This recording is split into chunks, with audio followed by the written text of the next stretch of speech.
बिस्मिल्लाहिर्रहमानिर्रहीम। अस्सलाम वालेकुम नाजरीन, लाइव डॉक्टर शाहिद मसूद के साथ मैं हूं नाइला अली। नाजरीन, बिलावल भुट्टो जरदारी साहब ने आज कहा है कि हर सूरत में आइन का तहफ़्फ़ुज़ करेंगे, जबकि कल से सुप्रीम कोर्ट में 90 दिनों में इंतखाबात होने या ना होने पर समाअत शुरू हो जाएगा। इस समय दिन भर जो हम मौज़ूआत रहे उन पर बात करेंगे।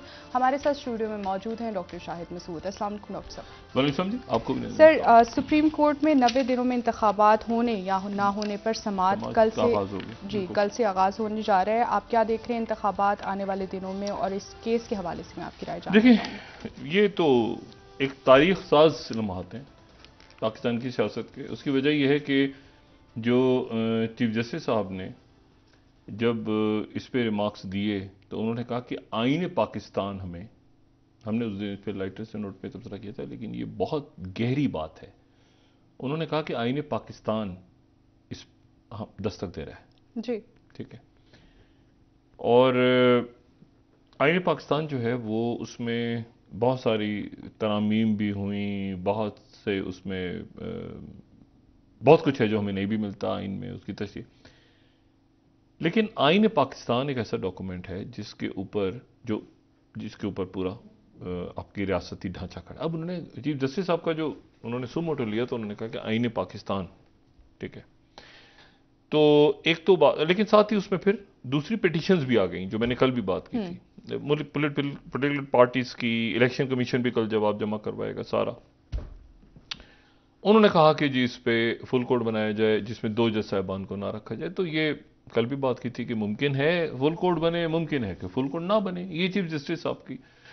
दूसरी जो बात एक दरमियान में आई अतर मिल्ला साहब के और मसूद शाह साहब के गालिब रिमार्क्स थे, वो ये कि ये भी देखना होगा कि क्या असेंबलियां सही तहलील भी हुई या ना हुई।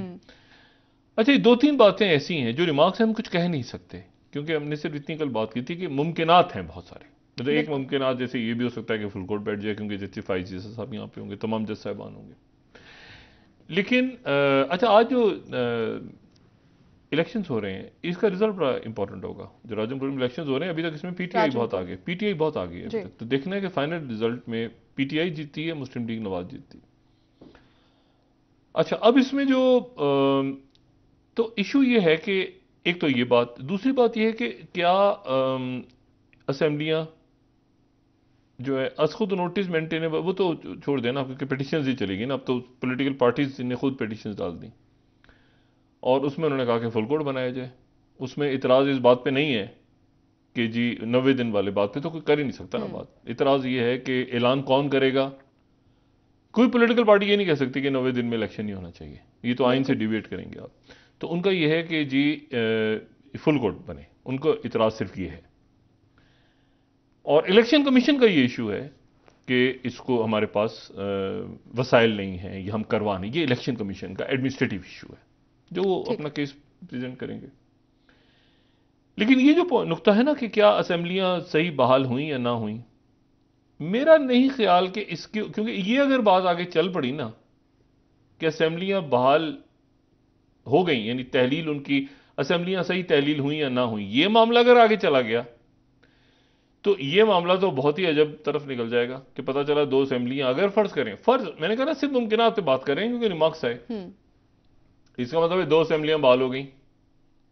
तो 2 असेंबलियां बहाल हो गई तो जितने लोग गिरफ्तार हैं वो बाहर, और इमरान खान साहब के पास पूरी पंजाब हुकूमत दोबारा और केपी हुकूमत दोबारा। तो ये तो एक अजीब व गरीब सूरत हाल बन जाएगी। और फिर वही इमरान खान साहब, मतलब मुकम्मल 2 सूबे उनके पास। तो मुझे नहीं पता कि कहां पे ये मामला जाता है। गालिब इम्कानात ये हैं कि यही कोर्ट, यही बेंच बैठेगा फुल कोर्ट। ये भी सॉरी लार्जर बेंच, ये भी हो सकता है कि फुल कोर्ट बैठ जाए। और ये लेकिन अच्छा, इसमें ज्यादा मेरा अपना ख्याल है, मैंने कहा ना कि अपने से अंदाजे लगाए जा सकते हैं इस वक्त शायद बहुत ज्यादा तवील इसकी समाअत ना चले, कई हफ्तों या महीने। उसकी वजह यह है कि एक तो 9 अप्रैल की तारीख अनाउंस की हुई है जो कि 90 दिन है, और जो आरिफ अलवी साहब की तरफ से। और दूसरी बात ये बात ध्यान में रखें कि ये 28 का महीना है। मतलब हम ये कह सकते थे कि जी वो अगले महीने की तो, लेकिन ये उस वक्त होता है जब बीच में कहीं 30, 31, 29, 30, 31 तारीख आ रही होती। जो ये 27 के बाद जो अगला पीर का रोज आ रहा है वो तो 6 तारीख है। तो उसके बाद अगर तो दिन कम है, तो जो भी फैसला है मुझे लगता है कि वो इसकी समाअत रोज की बुनियाद पे हो रही है। ठीक। तो कोई ना कोई दरमियान में हो सकता है कि ऐसा शॉर्ट ऑर्डर पास हो जाए, समाअत चलती रहे कि जिसके बाद कोई उबहम खत्म हो कि जी होना है नहीं होना क्या होना है, लेकिन कोई ना कोई इसमें इस आने वाले हफ्ते में या अगले हफ्ते कोई ना कोई एक ऑर्डर आना जरूरी है। ठीक है, ठीक है। क्योंकि इस पे ऑर्डर नहीं है, ऑर्डर ऑफ द डे नहीं आया 2 समातों के बाद। दूसरी जो बात है वो देखें, जो बात इस वक्त पाकिस्तान में हो रही है, ये गौतम अदानी जो हैं हमारे पड़ोस में जो वाकया हुआ है, इस हर वाकये से अच्छा हो बुरा हो, किसी मुल्क में चाहे वो कोई भी मुल्क हो, वहां पे कोई बहुत अच्छा काम हो रहा हो, बहुत बुरा काम हो रहा हो या कोई वाकया हो, तो सवाल ये पैदा होता है कि उससे हम क्या सीखते हैं, मतलब हम जो हैं वो क्या हम अच्छा, ये जो इंडिया में जो कुछ हुआ है ना, देखिए मुख्तलिफ रियासती निज़ाम है पूरी दुनिया में, डेमोक्रेसी है, ठीक है, एक जो है वो प्लूटोक्रेसी, एक जो बिगड़ी हुई शक्लें हैं, उसमें प्लूटोक्रेसी भी एक सिस्टम है, और प्लांटोक्रेसी नहीं प्लूटोक्रेसी ये प्लांटोक्रेसी गलती से आ गया, प्लूटोक्रेसी। अच्छा, प्लूटोक्रेसी जो है वो ये है कि जिसमें इक्तदार सिर्फ अमीर लोगों के पास होता है। अमीर लोग जो हैं मुल्क में, साहिब सरवत लोग, उनके पास इक्तदार होता है, ये होती है प्लूटोक्रेसी। और ओलिगार्की जो है ये एक अलग सिस्टम है, जिसमें ये है कि एक छोटा सा मिलता जुलता है लेकिन एक छोटा सा तबका जो कि आप समझें, यानी यूं समझें कि ऑटोक्रेसी में तो एक हो गया ना, बिल्कुल ही आप समझेंगे डिक्टेटरशिप टाइप या ठीक है, कहलाती जमहूरियतें ही हैं लेकिन ये एक बिगड़ी हुई शक्लें हैं। Rule by one. ओलिगार्की में है रूल बाय फ्यू जो कि प्रिविलेज क्लास है, यानी अच्छा प्लूटोक्रेसी में रिच। ओलिगार्की के अंदर एक ग्रुप जो कि आपस के अंदर जो है ना वो नथी हुआ है वगैरह वगैरह करके। और डेमोक्रेसी तो ये है कि अवाम का राज हो, खल्क़ खुदा। लेकिन इसमें एक और लफ्ज जो है, ये तमाम अल्फाज, डेमोक्रेसी तो निकाल देना, तो ये प्लूटोक्रेसी और जो ओलिगार्की है और ऑटोक्रेसी है, इसको निकाल दें तो एक और लफ्ज भी है जो कि क्लिप्टोक्रेसी है। अच्छा, जो क्लिप्टोक्रेसी है, क्लिप्टोक्रेसी ये है कि एक ऐसा तर्ज हुकूमत है क्लिप्टोक्रेसी जहां पर एक करप्ट लीडरशिप, किसी मुल्क में corrupt to the core leadership, और वो अपनी सियासी ताकत को इस्तेमाल करती है क्लिप्टोक्रेसी में, वो जो कवानीन मौजूद हैं उन्हीं कवानीन के अंडर रहते हुए, यानी जो लॉ ऑफ द लैंड है उसी कानून के अंदर रहते हुए अपने इर्द गिर्द ऐसा एक जाला बुनती है जिसके नतीजे में उसमें कॉरपोरेशंस भी होती हैं, उसमें जो है वो ब्यूरोक्रेसी भी होती है, उसमें एस्टेब्लिशमेंट के हिस्से भी होते हैं, उसमें अदालती निज़ाम भी होता है, उसमें बैंक्स भी होते हैं, क्या मीडिया भी इन्वॉल्व होता है? उसमें मीडिया भी होता है, मीडिया लाजमी हिस्सा होता है, ये सब लाजमी हिस्से हैं उसके। ठीक। और कॉरपोरेशंस भी हैं, पैसा भी है, हर चीज चल रही है भी। और क्लिप्टोक्रेसी में फिर वो सारा का सारा एक सिस्टम ऊपर जाता है जो कि बदमाशा का निजाम है, जो फेवर कर रहा होता है। वो बदमाशी अलग है। वो जो ओलिगार्की है ना उसमें तो नजर आ रही ना कि बदमाशी है, ये ऑटोक्रेसी में एक बदमाश बैठा हुआ है, ये इधर ये बैठे हुए नहीं। इसमें वो आइन और कानून के वो अपना, क्योंकि कानून बनाने वाले लोग ही उस बदमाशिया का हिस्सा होते हैं, जो उनको डिफेंड करते हैं वो भी उसका हिस्सा होते हैं, जो उन पे फैसला करने वाले हैं वो भी उनका हिस्सा है, जो ताकतवर है वो। तो एक क्लेप्टोक्रेसी ऐसे इमर्ज होती है एक सोसाइटी के अंदर, और उसमें ये होता है कि ज्यादातर जो रियासत का पैसा है, यानी टैक्स निजाम कैसे होगा, ये वही जनाब कानून सारा अदारा बना रहा है कि यार हमारे अपने लिए बना लो, गरीब के मुंह में कुछ ना जाए। अच्छा, बैंकिंग सिस्टम कैसे होगा, वही क्लिप्टोक्रेट बैठे हुए, खुद ही वहां बैठे हुए हैं, वो उन्होंने कॉर्पोरेशन ने उनको पैसे दे दिए, वो इलेक्शन में जीत कर आ गए, वो आगे बैंकों में घुस गए, वो कोई उन्होंने लॉइंग फर्म्स हायर कर ली, लॉबिस्ट हायर कर लिए दुनिया भर में, बेजा बेजा हो रही है। तो ये एक क्लिप, अच्छा इसके ऊपर बड़ी बुक्स लिखी गई हैं, बड़ी बुक्स हैं, और ये चंद बुक्स यहां पे, ये thieves of state, Russians crony capitalism, crude intentions how oil corporations contaminates the world, उसके बाद जो है वो मनी लैंड, फिर वेल्थ मैनेजमेंट, अमेरिकन क्लेप्टोक्रेसी, ये सारी अगर हम बड़ा करें, ये हम सजेस्ट कर सकते हैं इसकी books, dictators without borders, China's crony capitalism, Kleptopia, Putin's kleptocracy, इलविंस, ठीक है ना, गैंगस्टर स्टेट्स, ये सारी क्लिप्टोक्रेसी के ऊपर ये बुक्स लिखी गई हैं, अमेरिका, चाइना, अब सारे मुल्क। अब ये जो अदानी है, गौतम अदानी, ये एक स्टडी केस है, ये एक प्रॉपर स्टडी केस है कि क्लिप्टोक्रेसी में सिस्टम कैसे काम करता है।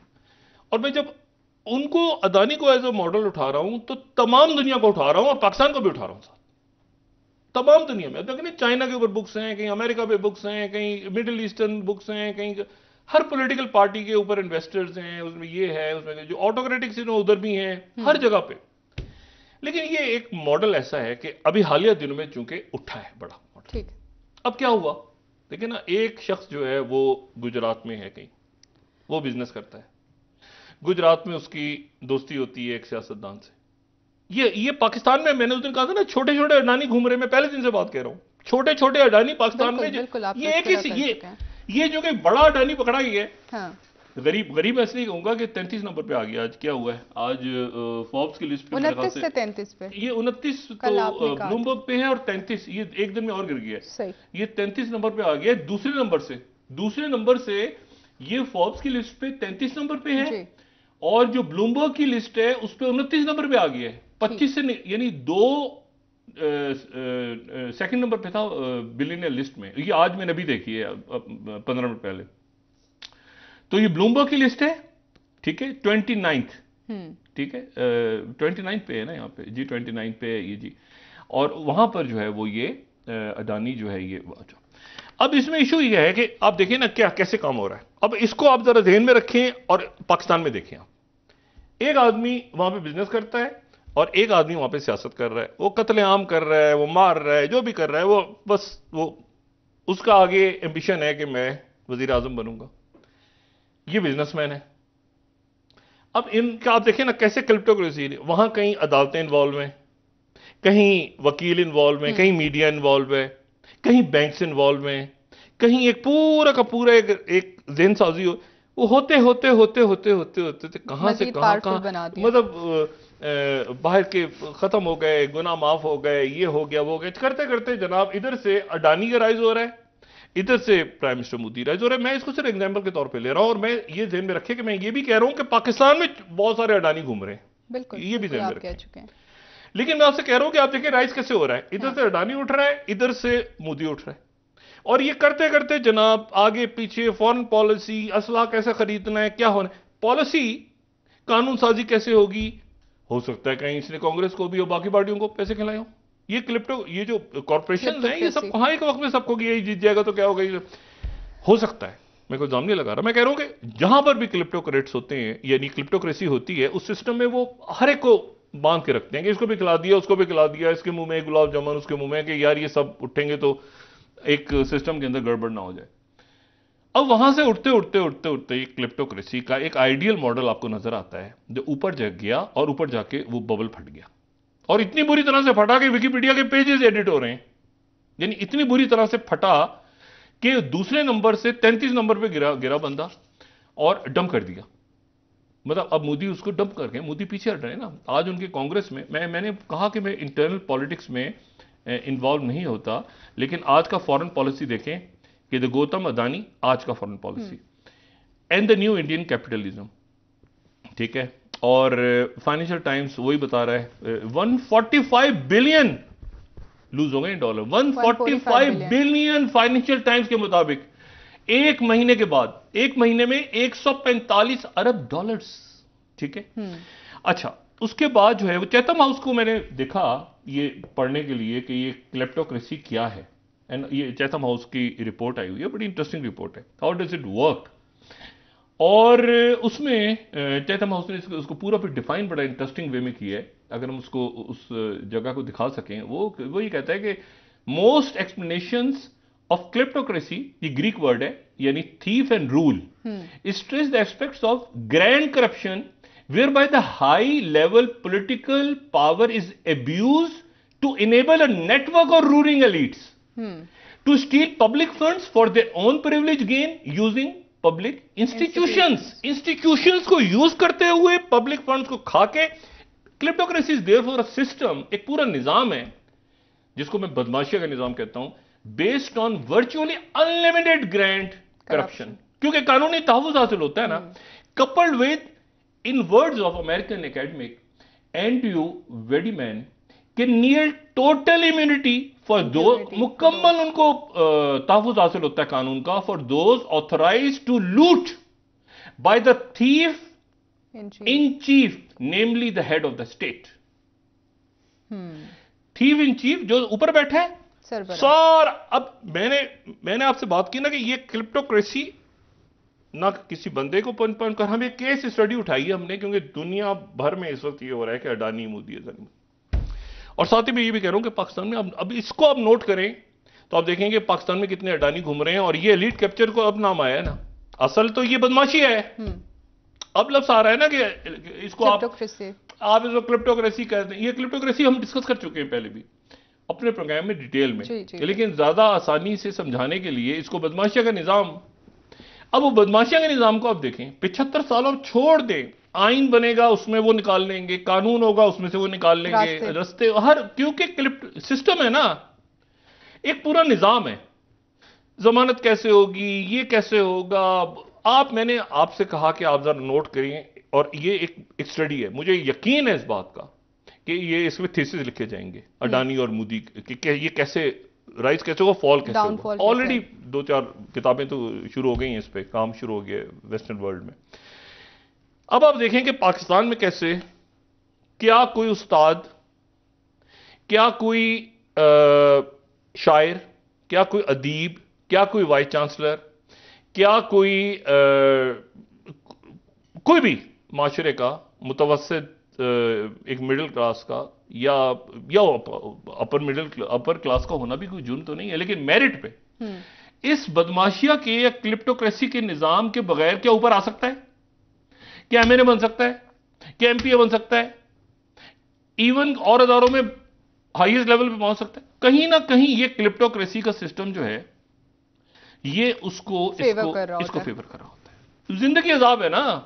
जब तक आप इस मुल्क में चाहे जमहूरियत लें, चाहे खिलाफत लें, चाहे बादशाहत लें, चाहे सदारती निजाम लें, जो मर्जी लें, हर निजाम में ये अपनी जगह रास्ता बनाएगा। ना इनको मुशर्रफ के मार्शल्लाह से फर्क पड़ता है, ना इनको ज़िया-उल-हक के मार्शल्लाह से फर्क पड़ता है, ना इनको बेनजीर भुट्टो साहबा या नवाज शरीफ या इमरान खान या कोई और आ जाए, किसी के निजाम से इनको फर्क नहीं पड़ता, क्योंकि ये हर एक के साथ हैं, हर एक के साथ है। और अगर किसी के साथ नहीं है तो पाकिस्तान के साथ नहीं है, बाकी हर एक के साथ हैं और अपने साथ हैं।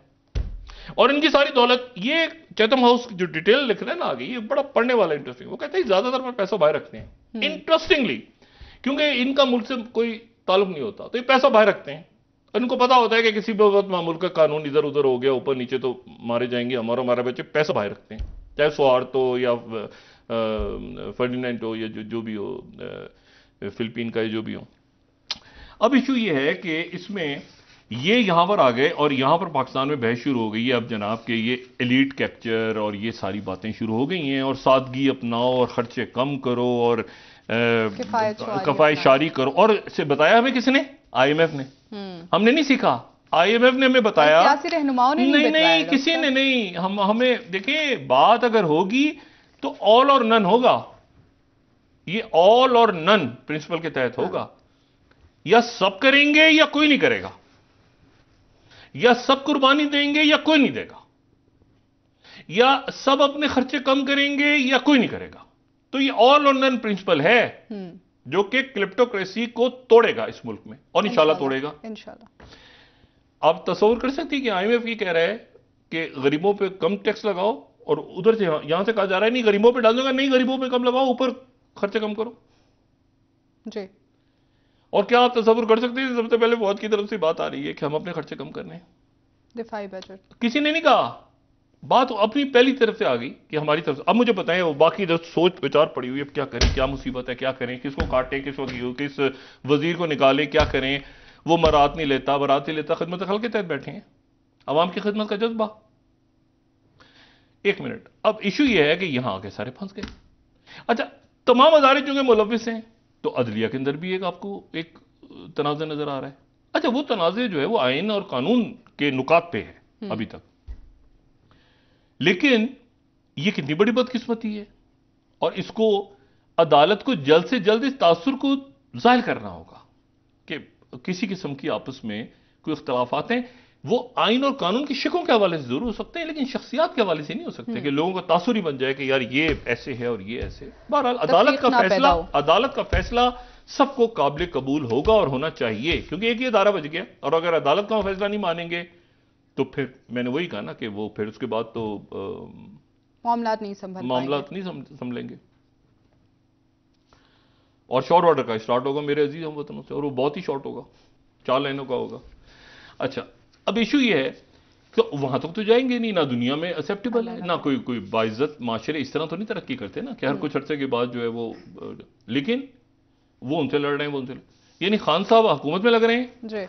जो मैंने कल भी बात की थी, खान साहब लग रहा है कि हुकूमत में मौजूद है, क्योंकि उनके खिलाफ 13 जमातें हैं जो कि हुकूमत में हैं और जिनको अभी तक यकीन नहीं आ रहा कि हम हुकूमत में हैं। और खान साहब क्योंकि वो ड्राइविंग सीट पे, इसलिए उनके जहन में कि मैं वजीर आजम हूं। अगर एक जगह बिठा दें ना सबको और कहें कि प्राइम मिनिस्टर साहब तशरीफ लाएं, तो इमरान खान साहब खड़े हो गए और जो शहबाज शरीफ साहब पूछ रहे होंगे कि ये किसको कहा, कौन, शबाना रोज मेहनत, ये उस तरह की बात। वो सोच रहे हैं कि इमरान खान उठ के जाके बैठ जाएंगे पहले। यानी अच्छा, मुझे कल किसी ने कहा कि जी वो तहरीकें, आपने कल कहा कि MRD ARD की तहरीकों से ज़ियाउल-हक नहीं गए या PNA की तहरीक से माशाल्लाह आ गया, तो मुझे किसी ने कहा कि अदलिया बहाली तहरीक। तो मैंने फिर उनको कहा कि अदलिया बहाली तहरीक को आप ये याद करें कि अदलिया बहाली तहरीक से मुशर्रफ नहीं गए थे। बिल्कुल ऐसे मुशर्रफ अदलिया बहाली तहरीक से नहीं गए थे। मुशर्रफ जो हैं उनको, और जब बहाल हुई अदलिया तो पाकिस्तान पीपल्स पार्टी तो अदलिया बहाली तहरीक का हिस्सा थी, पीपल्स पार्टी के दौर में बहाल हुई जी। तो तारीख उसको इस तरह लिखेगी, ये जरूर लिखेगी मुशर्रफ साहब के जाने में उनका रोल था अदलिया बहाली तहरीक का, लेकिन अदलिया बहाली तहरीक के नतीजे में मुशर्रफ साहब रिजाइन नहीं किया था। जो जरदारी साहब ने बाद में कहा, वो कहते थे हमेशा कि मैम ने आइन के तहत जमहूरियत के तरीके से निकाला है मुशर्रफ। तो ऐसा नहीं हुआ कि वो वकीलों ने हल्ला बोल दिया ईवान सदर पे और मुशर्रफ साहब, ऐसा नहीं हुआ। इशू ये है कि मुझे नहीं याद आता, हाँ डॉक्टर्स एहतजाज कर रहे होते हैं, कलर्स कर रहे होते हैं, सरकारी मुलाजमीन कर रहे होते हैं, असातिज़ा कर रहे होते हैं, वो अपनी कंडीशंस वगैरह मनवा लेते हैं, हुकूमतें नहीं गिरती, बिल्कुल वो अनारकी होती है। अब इशू ये है सारा कि इलेक्शन भी होगा, जो भी होगा वो आइन और कानून के तहत ही होगा और सबको मानना पड़ेगा। इससे हटके जहां पर भी चीज जाएगी वो या तो अनारकी को जन्म देगी, लेकिन उसके नतीजे में ये क्लेप्टोक्रेसी और ये बदमाशिया का निजाम कैसे वाजे हुआ है जी। क्लिप्टोक्रेसी करता था ना शो में, मैं आज क्लिप निकाले हुए थे मैंने पुराने शोज के 2016, 15, 16 के, मैं तो लोग समझने थे ये लफ्ज निकाला बदमाशिया का निजाम। और वो इसको एक खूबसूरत सा, जब अब तो क्या कहना चाहिए, सरकारी स्कूलों के पढ़े हुए लोग हैं तो हम तो इतने मुश्किल लफ्ज नहीं में आते, लेकिन ये कि एक लफ्ज आया ना एलीट कैप्चर, हालांकि सीधी सीधी बात करो ना, बदमाशिया है जिसने पकड़ा हुआ है, पूरे मुल्क को जकड़ा हुआ है, लेकिन चूंकि हमने जाहिर है एक सादा अल्फाज, मैंने भी तो आज क्रिप्टोक्रेसी, मैंने भी तो आज जरा थोड़ा सा पढ़ा लिखा बनने की कोशिश की है ना, सीधी सीधी बात तो बदमाशिया है, बदमाशिया का निजाम, बदमाशिया अकेली नहीं है, देखिए पूरा निजाम है। अडानी को देखिए, सिर्फ अडानी को देखें ना आप, अडानी दुनिया का, और वो जो पब्लिक आज उनकी बड़ी इंटरेस्टिंग बात हुई वहां पर, मैंने कहा ना कि हम ये देखें ना हिंदुस्तान टाइम्स को अगर हम कोट करें, मैंने कहा इंटरनल पॉलिटिक्स में नहीं जाते, लेकिन आज चूंकि ये रौला पड़ा हुआ है काफी ज्यादा, तो राहुल गांधी ने उनके कहा why BJP defended the billionaire Adani and prime minister Modi are one, मतलब वहां ये मसला खत्म नहीं हो रहा। अच्छा, CNBC आज क्या कह रहा है, Adani's fall reignites scrutiny of billionaires close ties with Modi. Issue ये है, मैंने आपसे बात दोबारा की कि पाकिस्तान, ये मोदी और अदानी को स्टडी करें, rise of billionaire, a billionaire top number 2 world wide, and the downfall, और उधर जो ऊपर साथ गए वो अब देख रहे हैं कि यार मेरा दोस्त मेरे साथ उठा था वो तो जबरदस्त हो गया है।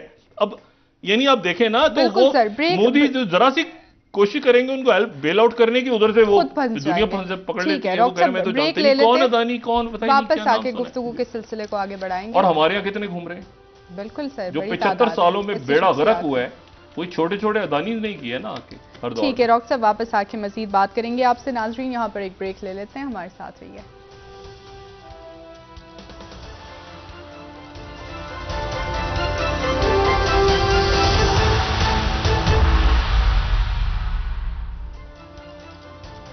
वेलकम बैक नाजरीन। जी डॉक्टर साहब, राजनपुर इंतखाबात के हवाले से आप कह रहे थे कि ये इंतखाबात इंतहाई अहम है इस वक्त, इनके नताइज भी ये अहम है क्योंकि उसकी वजह यह है कि देखें अभी ये प्रोग्राम लाइव जा रहा है तो 237 में से 132 पोलिंग स्टेशन के रिजल्ट आए हैं। तो पीटीआई के मोहसिन लगारी जो है वो 47,840 47,000 और मुस्लिम लीग नून के जो है वो 27,809 पे।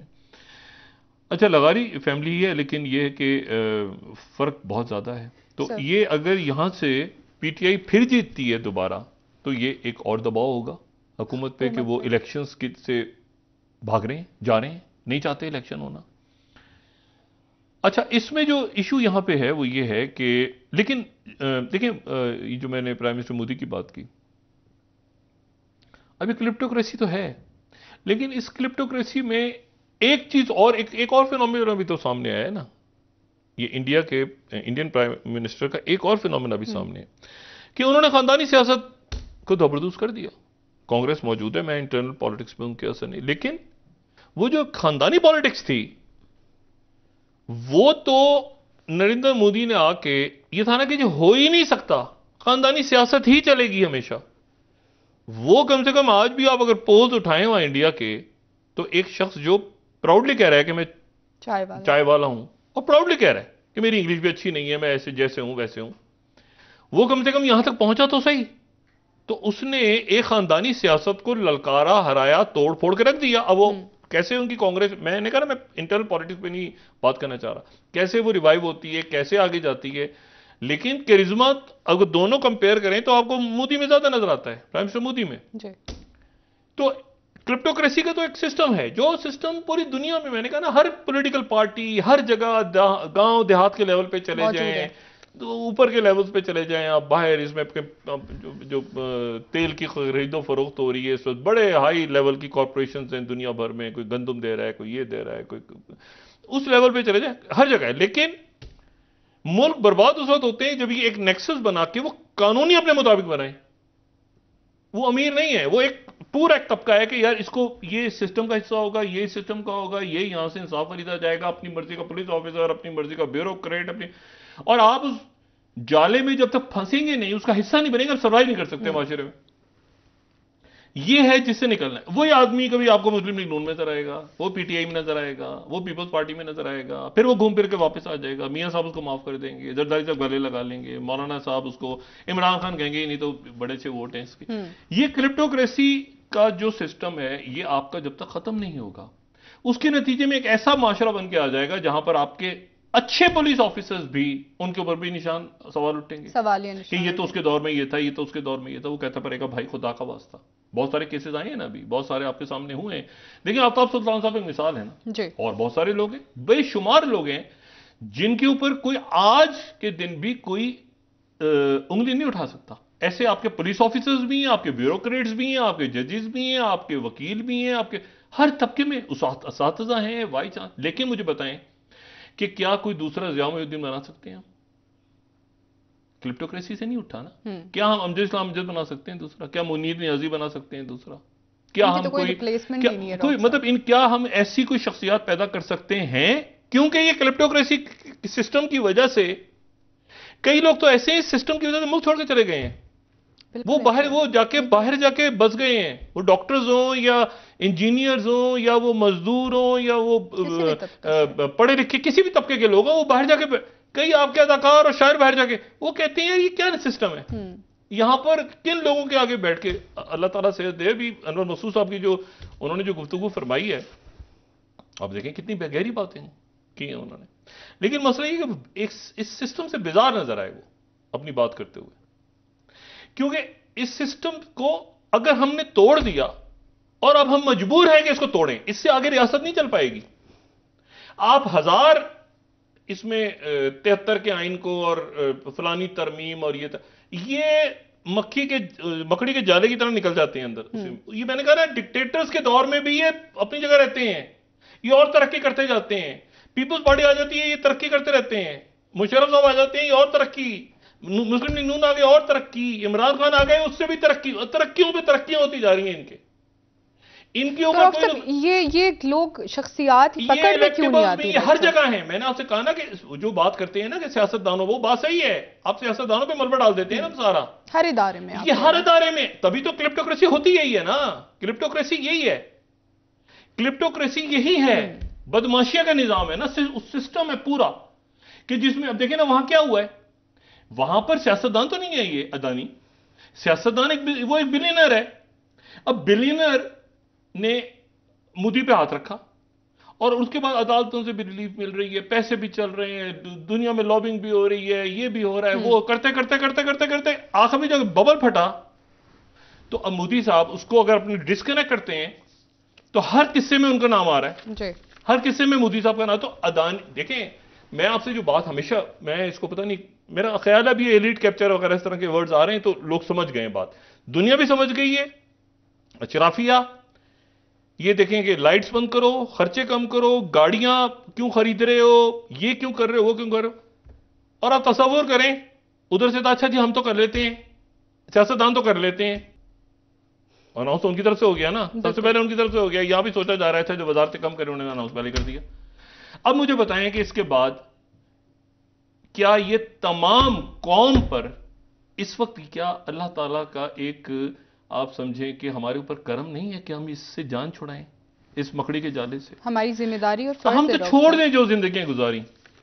आगे जो बच्चे आपके, आगे जो नस्लें हैं, आपको पता है कौमें क्या प्लान बना रही हैं? 2030, 2050, 2060, नहीं कहां पे होगा चाइना, इंडिया, सऊदी अरेबिया, आपके फ्रांस कहां पे होगा 10-20 साल बाद, अमेरिका कहां होगा, सऊदी अरेबिया, उनके वो आगे 20 साल, 25 साल, 50 साल।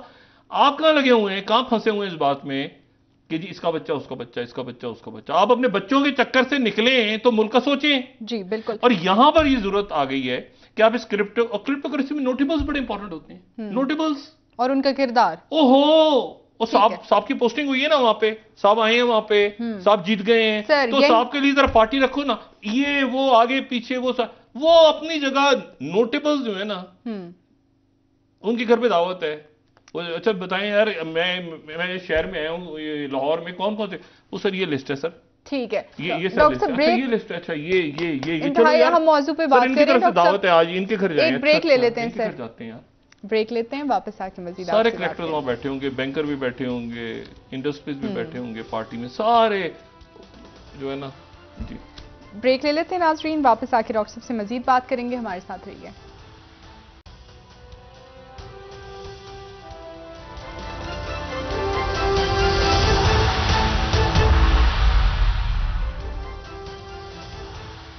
वेलकम बैक नाज़रीन। जी डॉक्टर बिलावल साहब की जानिब से आज इल्ज़ाम आयद किया गया कि खान साहब ने सियासत, अदालत और इस्टेब्लिशमेंट में तकसीम पैदा कर दी। क्या सिर्फ खान साहब ने ये की या फिर दीगर शख्सियात ने भी इसमें मुलव्वस है? सिस्टम है, बरस का एक सिस्टम है जो जिसने कहीं ना कहीं जाके ये इस तरह से एक्सपोज होना था और हो गया।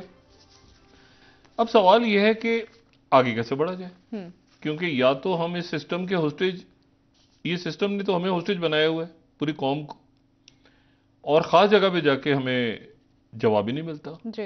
यानी मैंने आपसे बात की ना कि यानी या तो ये आपस में बैठेंगे सारे, जो कि अभी भी मुमकिन है कि या आरिफ अलवी साहब इनको बिठाएं या ये खुद बैठ जाएं आपस में, या वो बैकडोर चैनल जो कि मुश्तरका दोस्त हैं दोनों तरफ के, यानी अयाज सादिक साहब या बाकी शख्सियात होते, शाह महमूद साहब, जो भी लोग हैं, वो उधर से और इधर से साथ बैठे और कोई रास्ता निकालें।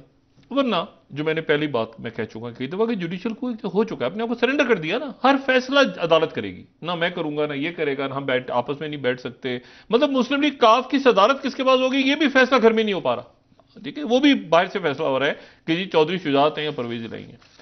इशू ये है कि यहां पर इनको बैठ के ये फैसला करना पड़ेगा, खुद फैसला नहीं करेंगे तो अदालत करेगी, अदालत का फैसला मानना पड़ेगा। और अगर अदालत का फैसला भी नहीं माना जाता फिर अनारकी है मुल्क में, या ये है कि मुस्लिम में सिस्टम जाएगा तो फिर वो तो फिर उसके बाद तो क्या, वो तो पॉसिबल नहीं है ना। मतलब पॉसिबल इससे मेरा ये कि वो मुल्कों को आगे ले जाने वाली बात नहीं है, मुल्क उससे आगे नहीं जाते। तारीख मुल्कों को पीछे ही लेके जाती है हमेशा। तो सवाल ये है कि लेकिन उसके साथ ही ये क्रिप्टोक्रेसी को भी खत्म करना है आप। ये देखिए ना, ये सिस्टम आ गया ना, उसकी टेप आ रही है, वो उससे बात कर रहा है, कभी सही है गलत है, कभी वो उससे बात कर रहा है, वो उधर बात कर रहे हैं, वो उधर वापस चले गए, वो इलेक्टेबल्स क्या बोला है, ये क्या बोला है इलेक्टेबल आ गए, फिर वापस आ गए, फिर इधर से उधर चले गए, उधर से उधर चले गए, उधर से उधर आ गए, उधर से और हर हुकूमत में होते हैं। मुझे आप ये बताएं ना कि ये मतलब आप किसी को पूछेंगे तुम कौन हो, तो वो कहेगा जी मैं फलां हूं, मैंने इतना पढ़ा। नहीं, कौन हूं मैं, उसका बच्चा हूं, तो मैं नहीं पता मैं किसका बच्चा हूं, तो मैं नहीं पता मैं किसका भाई। अगर इस तारुफ इस तरह से शुरू हो जाए होना, तो मुझे बताएं कि जो आपकी यूथ है जिसने मुल्क संभालना है आगे। अच्छा, एक और बड़ा काम इंटरेस्टिंग होता है क्रिप्टोक्रेसी में, अपने बच्चों को वो तैयार करते हैं फ्यूचर में लीड करने के लिए। मतलब इनके बच्चे चूंकि आम जो मिडिल क्लास के बच्चों की तरह ना उनके स्कूलों में जा रहे होते हैं ना, तो ये सारे इनके बच्चे जो है ना, ये बाहर की यूनिवर्सिटियों से, बाहर के कॉलेज, ये एकदम लैंड होते हैं, ठीक है, और क़यादत संभाल लेते हैं। तो ये आप मुझे बताएं कि जो आपके सरकारी स्कूलों में पढ़ने वाले बच्चे हैं, जो गरीब गुरबा, उनको क्या इस बात का हक नहीं है कि उनको स्कॉलरशिप्स मिलें और वो बाहर जाएं और आला तालीम हासिल करें? आजकल तो खैर बहुत आसान हो गया है, क्योंकि ये जूम और इसके ऊपर जो ऑनलाइन क्लासेस वगैरह से तो बच्चे कर सकते हैं, ये तो ठीक है। और उसमें इनकरेज भी करना चाहिए उनको कि वो बजाय इसके कि पैसा खर्च करें वो इस पे करें। लेकिन इशू ये है कि रियासत की भी जिम्मेदारी है। नहीं, रियासत नहीं, यहां देखें, यहां पर अब ये है कि उस यूथ को आप इंगेज करें, उस यूथ को आप समझाएं, उस यूथ नहीं, ज्यादा आपका खर्चा, बहुत कम खर्चा हो गया। अब दिमाग का कब टैलेंट है ना, अब टैलेंट है और मेहनत है। अब आपके पास जूम है, अब आपके पास यूट्यूब है, अब आपके पास लेक्चर सुने, आप चाहे लेक्चर सुने या कार्टून सुने उस पर, या गाने सुने बैठ के, या उसके ऊपर आपको अच्छी बात सुने, या आपके ऊपर है। तो और चाहे जूम के ऊपर आप रोज फ्री आपके कॉन्फ्रेंसेज अवेलेबल हैं, लेक्चर्स हैं, कोर्सेज हैं, सर्टिफिकेट्स हैं।